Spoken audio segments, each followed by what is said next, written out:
Hi everybody, welcome to Monday morning's devotional.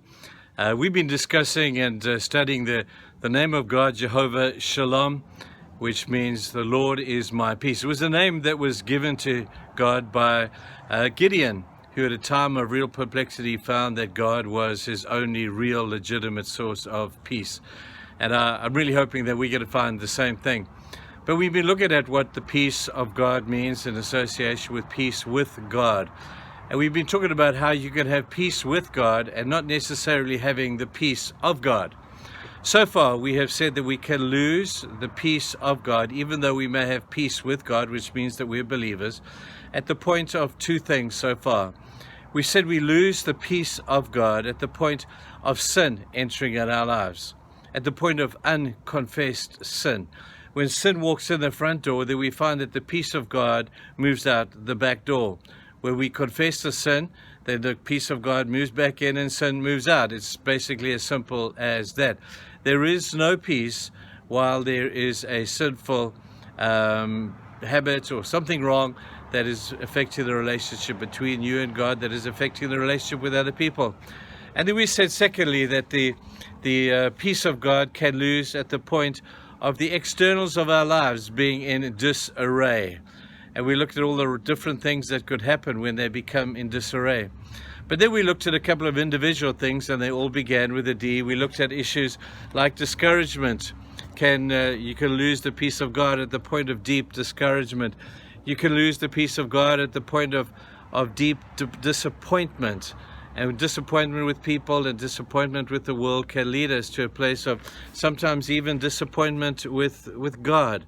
But today I just have two more D's, and then we'll be moving on tomorrow. I want to talk about the D of despair. When you're in despair and the world is broken, you've lost a loved one, you've had the telephone call telling you that you've got that dreaded disease, or whatever it may be, and you find yourself at a point of deep, deep despair. Well, I'm going to tell you, people, you're in good company, because many people in the scriptures, many godly, great people in the scriptures, understood what despair was all about. Think of Job. I can't think of having it worse than Job had when he lost his family, his business, his kids, everybody in the course of a very short period of time. And he went into a deep despair, and he was courageous enough to acknowledge it. And we have the benefit of being able to read his story today. And then we have the disillusionment that comes from doubt. And I think in John chapter 20, we have the story of Thomas, how at this point of disappointment and doubt, he heard that Jesus had risen. And he kind of said, well, I doubt that. I saw him die. I saw him get nailed to a cross. I saw them crucify him, and I saw them take his life away and put his body in a tomb. I doubt very much that he is alive. And yet at the end of the day, as Jesus revealed himself to Thomas, Thomas was peace. His peace was again restored. Now, in all of the ones over the course of the last couple of days, and you can look back at them, there seems to be a common denominator of how to manage all these different Ds.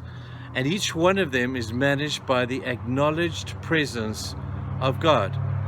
You say, is it that simple? Apparently it is.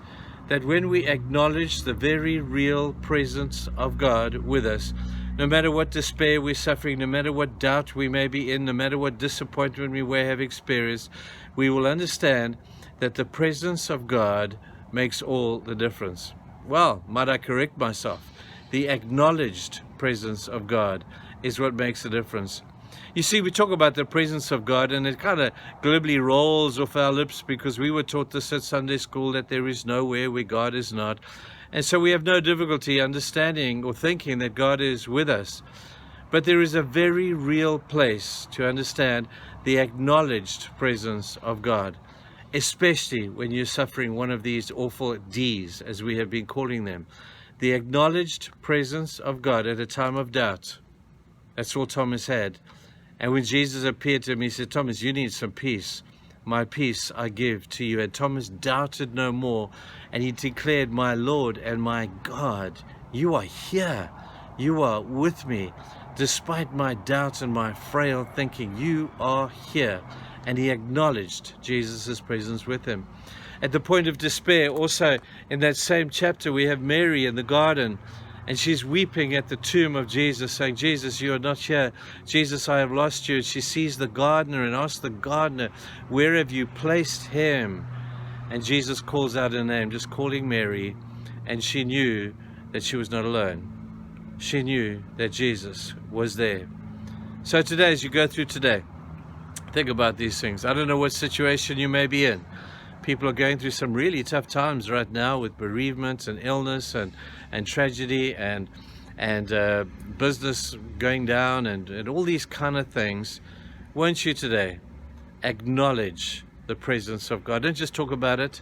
Just sing about it. Walk today living and practicing the presence of God with you at all times. Folks, He's made a promise. He will never renege on it, to never leave you nor forsake you. He may be a lot closer than you think. And I sure hope you find that out today. God bless you, folks. Have a fantastic day, and we'll see you tomorrow. Bye.